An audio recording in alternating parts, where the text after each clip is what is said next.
बिना मुंह के शरीर के हर एक अंग का खाना और पानी पहुंचाना मुश्किल हो जाता है, इसलिए हमें ओरल हेल्थ का भी विशेष ध्यान रखने की ज़रूरत होती है।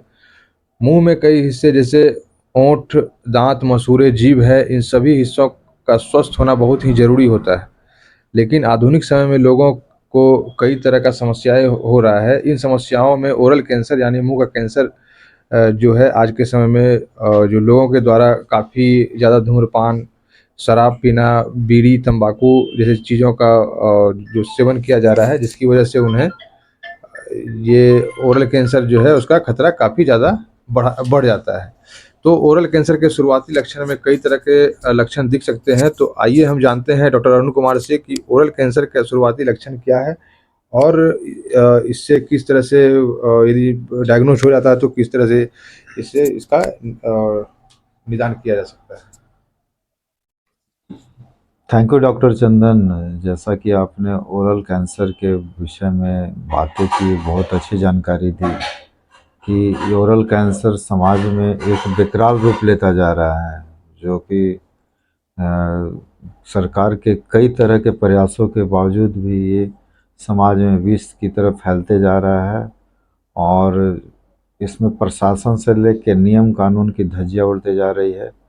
और इस कैंसर को पहले तो हम लोग इसके पैथोलॉजी के और इटियोलॉजी के बारे में बात करेंगे, लेकिन जो मेरा अनुभव बोलता है, ये यंग एज में जो रिस्क की आदत होती है, जो कि रिस्क लेकर देखें कि स्मोकिंग से क्या होता है, या नशा करके देखें कैसा लगता है, ये जो फीलिंग है, ये जो पर्सनालिटी डिसऑर्डर है, ये महत्वपूर्ण कारक है। और युवाओं में खास करके जो मेल हैं उनमें ये काफ़ी हद तक ये कॉज है। और ड्यू टू पर्सनालिटी डिसऑर्डर और lack of guidance you can say, और सोसाइटी में कॉफ़ी करने की जो आदत है, ये युवाओं में बहुत हद तक बीमारी को फैला रहा है और उसे बढ़ावा देने में शामिल है। कई बार जो देखते हैं बाइकर्स जो होते हैं, कई बार वाइनर होते हैं, वो काफ़ी हद तक इसे इस संपर्क में आ जाते हैं। और देखा गया है कि उन्हें बाद में लॉन्ग टर्म में ये बीमारियां इतनी जकड़ देती है कि एडिक्शन उनकी शरीर का एक पार्ट हो जाता है, एक विशियस साइकिल है, एक जो मेडिकली हम लोग पैपेज सर्किट बोलते हैं, उस सर्किट का हिस्सा हो जाता है। उनमें डोपामिन और केमिकल न्यूरोट्रांसमीटर का जो कॉम्बिनेशन है वो काम करने लगता है, और वो कई बार दंड देने के बावजूद, कई तरह के डिसिप्लिनरी एक्शन लेने के बावजूद भी ये एडिक्शन का शिकार रहते हैं। और ये गलतियां आगे चलकर एक कैंसर के रूप में, भयावह रूप में सामने आ रहा है, और ये बहुत ही कॉमन है। 40 इयर्स के बाद मैंने देखा है कि कई तरह के लोग नशा के प्रभाव में आ जाते हैं, और उस एज ग्रुप के बाद जो कि बॉडी की इम्यूनिटी भी कम होने लगती है, और इसका जो एडिक्टेड पार्ट है वो ओरल कैंसर के रूप में बहुत ही जो कि परिलक्षित हो रहा है, खास करके टोबैको च्यूइंग, तो स्मोकलेक्स और विथ स्मोकिंग, ये इस तरह की जो टोबैको, जैसे कि सोसाइटी में कई तरह के लोग हैं जो गुटखा का इस्तेमाल करते हैं, तरह तरह के नाम से ब्रांडेड ये आते हैं मार्केट में, जो कि किसी न किसी रूप में निकोटीन होता है इसमें। और वो कई बार वो ऑन्कोजेनिक होते हैं, या देखा गया है कि उसमें ट्यूमर सप्रेशन जीन में एबनॉर्मलिटी की वजह से भी ये फैलता है। और कई बार देखा गया है कि पेशेंट एक समय के बाद, एक एटियोलॉजी के बाद वो इससे जब जेनेटिक चेंजेज जाती है, एपिजेनेटिक मॉडिफिकेशन हो जाता है, तो वो किसी भी हद तक ट्रीटमेंट कर लेने के बावजूद भी, इवन की ग्लोसेक्टोमी, पार्शियल ग्लोसेक्टोमी, मैंडिबलोक्टोमी, मैक्सिलोक्टोमी के बाद भी वो ठीक नहीं होता है। तो मैं फिर से दोबारा चलना चाहता हूँ कॉज में कि कैसे ये संभव है। मैंने तो एक बताया कि वहाँ में है, कुछ चीज़ें हैं, वायरस, वायरल एटिव, जैसे human papilloma virus. Human papilloma virus is the most common cause in India और एनीवेयर, जहाँ की ये पेशेंट को बुरी तरीके से प्रभावित करता है। उसके गले को, लिप्स को, होठों को, गर्दन को, जिसमें कि पेशेंट ईएनटी डॉक्टर के पास जाते हैं, दिखलाते हैं। ओरल ल्यूकोप्लाकिया के रूप में रेड, वाइट और ग्रीन अदर चेंजेस जो हो जाती है स्किन की, जो ओरल म्यूकोसा है जो कहा जाता है, वो टॉन्सिल को, टंग को और फ्लोर ऑफ द माउथ को, इवन की बोनी पार्ट को, गम्स को भी इन्वॉल्व करता है। और इसके लिए कई तरह का बचाव है, लेकिन पहले बचाव से पहले मैं इसके प्रोग्रेशन को, इसके पैथोजेनोसिस को, एटियोलॉजी को परिभाषित करना चाहूँगा। और मैंने देखा है कि कई बार जो पेशेंट होते हैं वो यंग एज के होते हैं, हालांकि लड़कों और लड़कियों में दोनों में इस तरह की चीज़ें पाई जा रही है, but due to our society in India basically I will tell male are more prone than the female. और ओरल कैविटी का अगर कैंसर की बात की जाए तो महिलाओं की अपेक्षा पुरुषों में ये बहुत ही ज़्यादा है। और किसी भी अंग को, right from lips to throats और लैरिंग्स तक को प्रभावित कर सकता है। इसकी मैग्लिनेंसी खतरनाक तरीके से फैलती है। मेड्स इसके बहुत जगह पाए जाते हैं। ये दांत के नीचे मसुड़ा को इन्वॉल्व करता है, या साइड जो बोन होता है मैंडिबुलरी बोन, उसको इन्वॉल्व करता है। शुरू शुरू में रेडनेस के रूप में आएगा, लिकोप्लाकिया के रूप में परिलक्षित होगा, और उसके बाद ये पूरे शरीर को इन्वॉल्व करता है। लिम्फ नोड्स जिसे गिल्टी बोलते हैं, गिल्टी के रूप में भी होगा। इसकी स्टेजिंग उसी आधार पर की जाती है कि कितने पार्ट को ये इन्वॉल्व कर रहा है। इसका साइज 1 सेंटीमीटर है या 2 सेंटीमीटर है या ज़्यादा है, या एक साइड का लिम्फ नोड है या दो बायलैटरली इन्वॉल्व है, और ये कहाँ तक स्प्रेड कर रहा है, इसके मेट्स कहाँ तक जा रहे हैं, इसके आधार पर हम स्टेजिंग करते हैं। ये स्टेजिंग ट्रीटमेंट पार्ट में हम लोग को मदद करता है। सर्जिकल ट्रीटमेंट्स होगा कि कीमोथेरेपी होगा या मेडिकल ट्रीटमेंट होगा, that all goal help by the this staging. ये स्टेजिंग, अब स्टेजिंग भी स्कैनिंग के द्वारा होता है। अगर लिम्फ नोड इन्वॉल्व है तो न्यूक्लियर से या पेट सीटी से या अल्ट्रासाउंड से हम लोग देखते हैं। फिजिकल एग्जामिनेशन से भी पता चलता है हम लोग को कि ये कौन से पार्ट को इन्वॉल्व है। Then we go for the staging and treatment. After all इसका जो मैनिफेस्टेशन है, कैसे पता करेंगे या कैसे कह सकते हैं कि फलाने पेशेंट को या फलाने मरीज को डॉक्टर के पास जाना चाहिए, वो संभावित हो सकता है, ये हाउ यू विल टेल। इसमें अगर ये देखा जाए तो कभी कभी सिम्टम होगा या नहीं भी होगा, काफ़ी सटल सिम्टम्स होते हैं।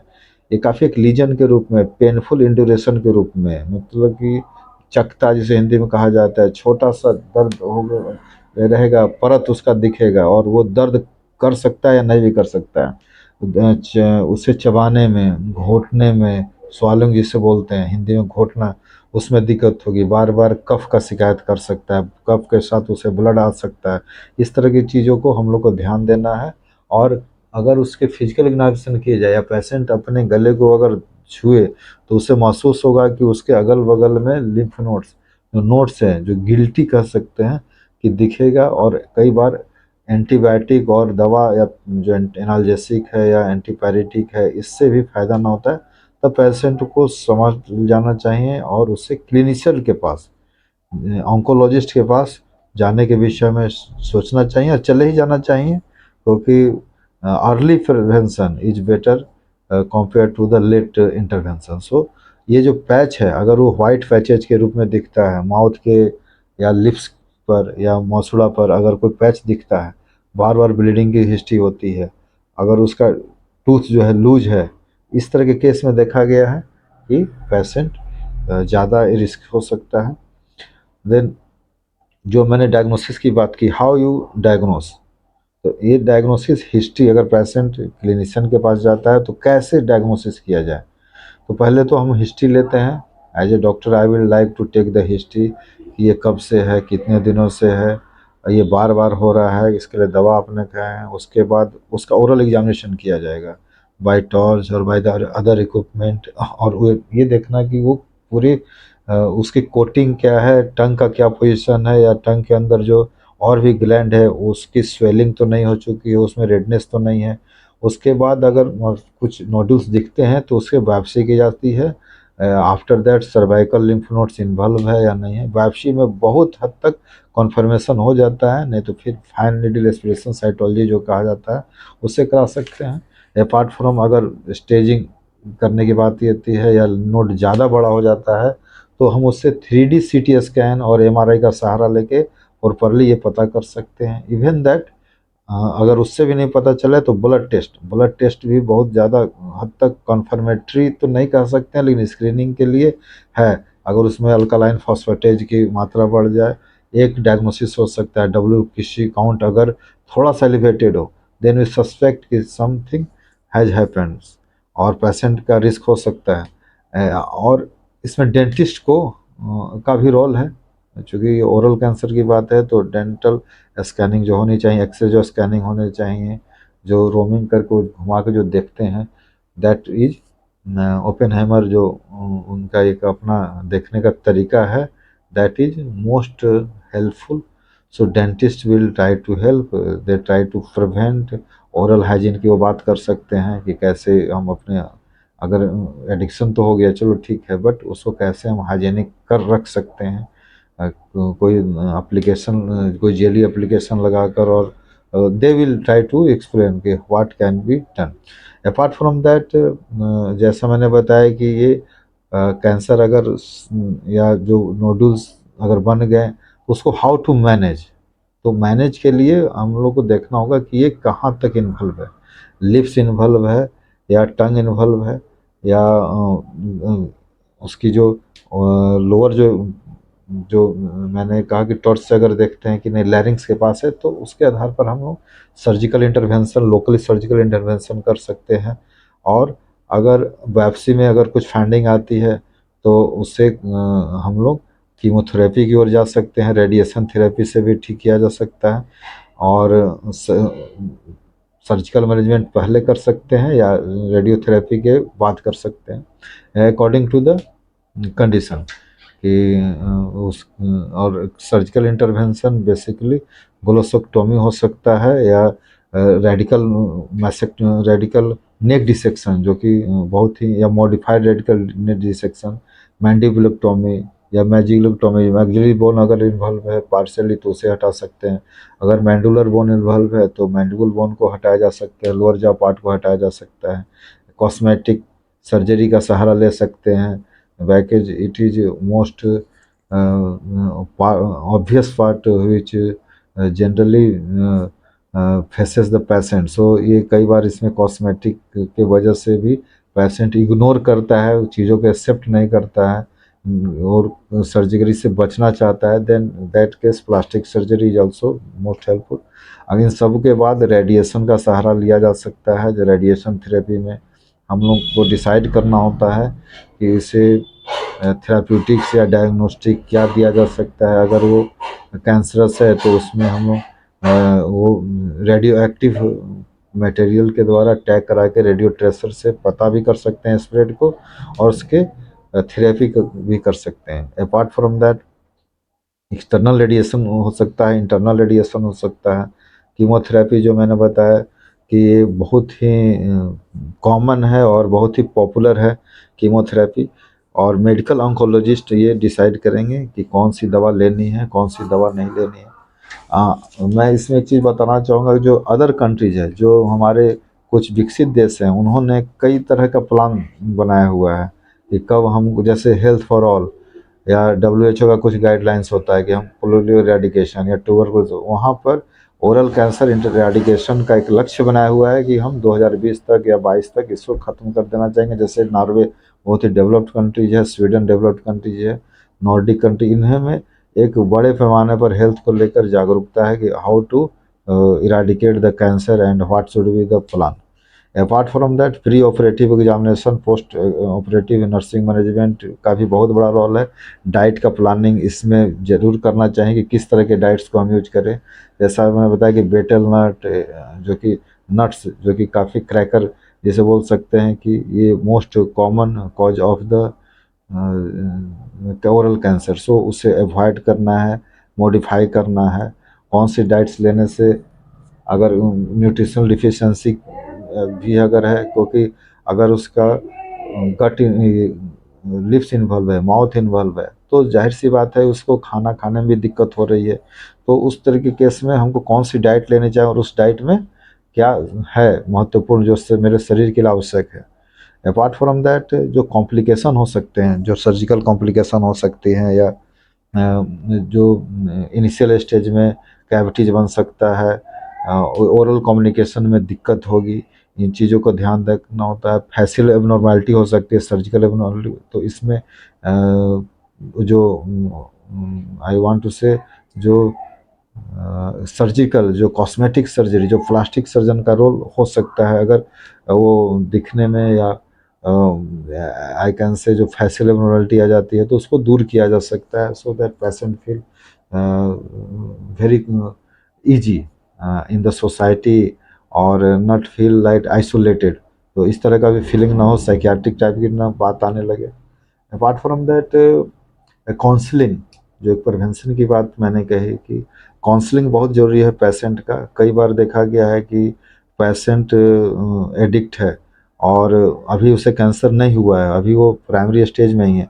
अगर उसकी काउंसलिंग सही तरीके से कर दी जाए तो वो बहुत हद तक ठीक हो सकता है और उसकी थेरेपी हो सकती है और उसके स्टेज को बहुत पहले ही ख़त्म किया जा सकता है दवा से। तो इस साइकोथेरेपी का बहुत बड़ा रोल होता है। अपार्ट फ्रॉम दैट, जैसा मैंने बताया कि डाइट मॉडिफिकेशन से, डेंटिस्ट के से, या अल्कोहल सेसेशन से, या कुछ निकोटेक्स गम आती है जो कि निकोटिन होता है, लेकिन वो कई बार पेशेंट को ये ट्रेनिंग दी जाती है कि आप गम जब भी आपकी इच्छा हो तो इसको आप ले लें। 2 मिलीग्राम में या 4 मिलीग्राम के डोज में आता है और वो पेशेंट को बहुत ही फ़ायदा करता है। चूँकि देखा गया है कि जो सिगरेट या जो स्मोक है या जो स्मोकलेस टोबैको है, उसमें कई तरह के केमिकल पाए जाते हैं, जो कि गुटखा के नाम से आता है, राज दरबार के नाम से आता है, और भी कई तरह के नाम से आता है, विमल के नाम से आ रहा है, या और भी बहुत सारे हैं, रजनीगंधा। तो उसमें जो केमिकल पाए जाते हैं वो केमिकल ज़्यादा खतरनाक है बजाय कि निकोटिन के। तो जो सरकार ला रही है दवा, जो निकोटेक्स ला रही है, उसमें वो केमिकल नहीं होता है। मैंने पढ़ा है कि हज़ारों तरह के केमिकल हैं जो कि जाके ट्यूमर सप्रेसर जीन को एबनॉर्मल कर देते हैं, जो जेनेटिक लेवल पर जाके मॉडिफिकेशन कर देते हैं, और दैट कॉजेज द कैंसर और प्री कैंसर स्टेज और लिकोफुला किया। तो ये जो एपिथेलियल चेंजेज है, अगर हम निकोटेक्स गम का इस्तेमाल करते हैं, जो निकोटेक्स जो च्युइंगम है जो सरकार की तरफ से उपलब्ध है, अगर उसका सेवन करते हैं तो जाहिर सी बात है कि जो मोलिकुलर जो चेंजेज आ रही है, जो इलेक्ट्रॉनिक लेवल पर जो बदलाव आ रहा है, जो न्यूक्लियस या न्यूक्लियोसिस का जो मॉडिफिकेशन हो रहा है, वो सब चीज़ों को हम लोग रोक सकते हैं। और जो जेनेटिक लेवल पर जो हम बात कर रहे हैं कि जेनेटिकली हम उसे मॉडिफिकेशन को, प्रोग्रेशन को, और जो डीएनए आरएनए में जो चेंजिंग आ रहा है, जो ट्यूमर सब बनने का जो मोस्ट कॉमन कॉज है, जो पैथोजेनेसिस है, उससे हम बहुत हद तक रोक सकते हैं पेशेंट की काउंसलिंग से, पेशेंट की दवा से। और बिकॉज कि वो साइकोलॉजिकली डिपेंडेंट हो गया है उस चीज़ों पर। तो आई थिंक कि प्रिवेंशन भी बहुत बड़ा रोल है ओरल कैंसर को दूर करने में। और पेशेंट चूँकि एक्सेप्ट नहीं कर पाता है, कई बार देखा गया है कि इसमें रिकरेंस होता है, रिमिशन होता है। पेशेंट 2 महीने के लिए छोड़ दिया, फिर तीसरे महीने से चालू कर दिया, फिर 1 साल के लिए छोड़ दिया, फिर दूसरे साल से स्टार्ट कर दिया। पेशेंट की मानसिक स्थिति खराब होती है, डिप्रेशन में रहता है। कई बार डिप्रेशन में लोग जो युवा हैं गलत कदम उठा लेते हैं। तो जो कांस्टेंट जो स्ट्रेसर है, जो फैक्टर्स है, उस चीज़ों को हम लोग दूर तो नहीं कर पाते हैं, लेकिन बहुत हद तक उसके लाइफ स्टाइल को मैनेज करके, पर्सनालिटी को चेंज करके, कुछ पर्सनालिटी ऐसी है जहाँ की मोर वल्नरेबल है, that patients are more vulnerable for the type of the cancer, और वो उन्हें आदत हो जाता है अल्कोहल का या टोबैको का। और उस केस में कई तरह के काउंसलर जो हैं इंडिया लेवल पर हैं, जो कि साइकोथेरेपिस्ट हैं, वो अगर चाहें तो इसे बहुत हद तक दूर कर सकते हैं। और पेशेंट का जो अटेंडेंट है, अगर वो स्वीकार कर ले कि नहीं, मैं इसे साइकोथेरेपिस्ट के द्वारा दिखाकर ठीक कर सकता हूँ, और अगर पेशेंट भी काउंसलिंग लेने के लिए तैयार हो जाए, तो कई बार मेंटल बदलाव आता है।